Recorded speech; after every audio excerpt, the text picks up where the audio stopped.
Hello guys, welcome back. I've made two important changes. One is I've just changed my beard to a Frenchie, and the second thing is I've upgraded my editing software from Shortcut to Filmora 9. I think that upgrade was necessary. The point of discussion today is about some real important facts about COVID-19 which you definitely would not have heard till date. Stay tuned.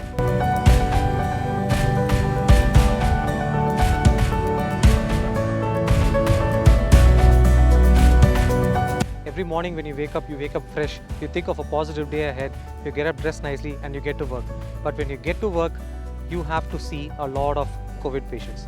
So that's my daily routine. And when I say it's my daily routine, I see at least 10 to 15 COVID or COVID suspected patients every single day. I'm not going to tell you about the numbers present in India or worldwide right now.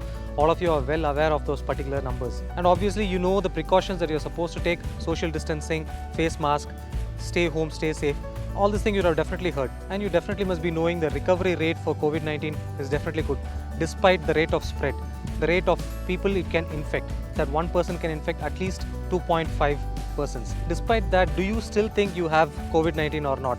That is not a question to be asked within you at all. You can definitely still have COVID-19 even if you don't have any symptoms. So that is the day-to-day scenario that I particularly face. When they classically come with fever, cough, breathing difficulties, body pains, loss of taste, you obviously get to suspect, yes, this is a possible COVID-19. But there are a lot of people who come who are absolutely unrelated to that particular event. They come for some different reasons, elective surgeries like appendicitis, so many other causes they come for. But when you test them electively for the main purpose of admission, you have to do a COVID-19 test. That's only for the precautions of the healthcare workers working in that particular area, helping that particular patient. At the same time, if he was a patient who is positive for COVID-19, he should not have been kept in a place where others are negative, in which case he is definitely going to infect the others also. So the fact number one is you may not have any symptoms of COVID-19, you may not have any exposure directly, but you may still have the chances of having that COVID-19 infection still within you, and you may not exhibit any symptoms at all. The fact number two is you may have some symptoms of COVID-19 which may be mild, moderate or severe, whatever category it may be, but you will be subject to testing. There is a slight hitch with the testing. For all practical purposes, we use the COVID-19 RT-PCR, that is reverse transcriptase polymerase chain reaction testing, to detect a COVID-19 infection. So this is usually done as a nasopharyngeal swab. You take a cotton bud-like thing and it's put inside the nose, rolled over for some 10 to 20 seconds, and then it is sent for testing. And the next level of testing is actually a NAT, that is a nucleic acid amplification test. So what these two tests do is when you're detected positive with any of these tests, yes, obviously you are positive. But if you are detected negative, it does not mean that you are COVID-19 negative. So sensitive means if you're detected positive, yes, you're definitely positive.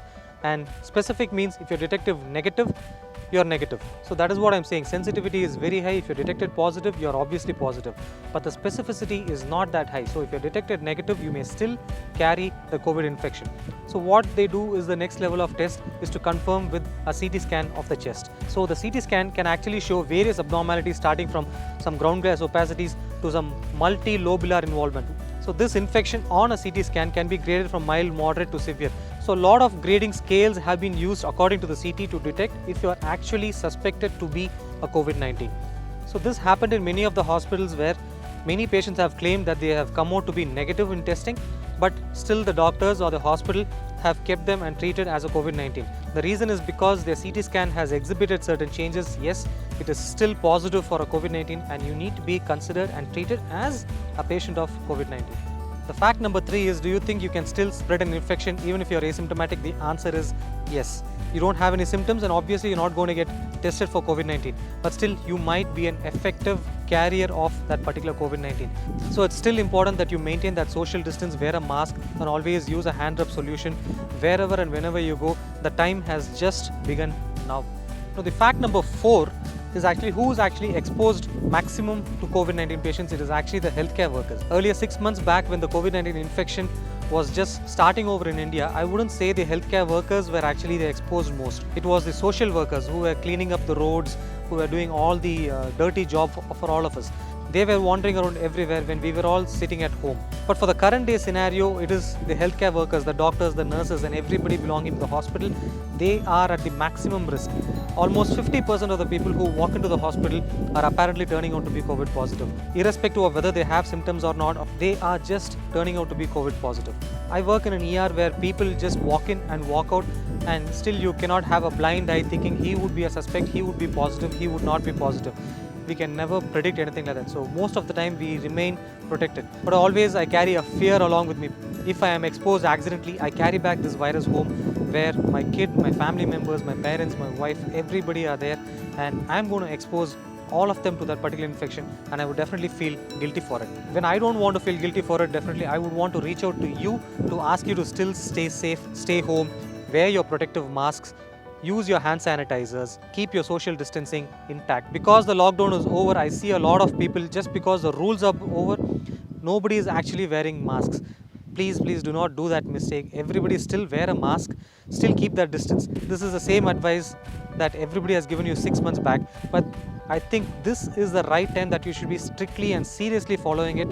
Otherwise, we are going to land up in a big mess, where in India we do not have that much amount of facility or hospital beds available if almost 50% of the population gets affected. So think logically, think sensibly, think that this is your life, your family and your country, and make sure you make a logical decision and stay safe. And lastly, the most important fact related to COVID-19 that most of you all wouldn't have heard of is pulmonary fibrosis. Isn't this something new to hear? I'll tell you what it is. People who have recovered from COVID-19, especially people who had some sort of a lung infection and recovered from COVID-19, some percentage of them are coming back to the hospitals after 2 months, 3 months with severe breathing problems. Pulmonary fibrosis is an irreversible condition where you will have to go to the hospital almost once in every month for your entire lifetime. So this is what COVID-19 can do to you. So don't be casual about COVID-19. Even if you are cured 100%, if you had some sort of a lung infection, still go back home, do proper breathing exercises, do proper steaming, and all the healthy habits that you can do. Avoid smoking, do some exercises, running, jogging. Keep doing that so that your lung capacity is going to increase, and whatever consolidation, that is some patches that has happened in the past, can reverse. There was a time just 5 to 6 months back when the entire country stood up for the medical professionals. They had cheered them with claps from the terrace, lighting up candles, lighting up torches. This is the time, if you really think you should believe in your doctor, if you really have that respect for your doctor, this is the time that you should really do it. But we don't need to do that clapping or lighting the candles, but just stay away from that infection, which is going to save that particular doctor's or the healthcare worker's family and his near and dear ones also, because he has that particular responsibility to take care of you. And if you don't carry that COVID infection, he does not carry it back home. Okay guys, that's it for now. I haven't had any water, even a drop of water for the last 6 hours, thanks to the PP that we are wearing every day. So I'm just going to go home, take a shower, drink lots and lots of water, and I'm going to take rest for some time and get back to the day.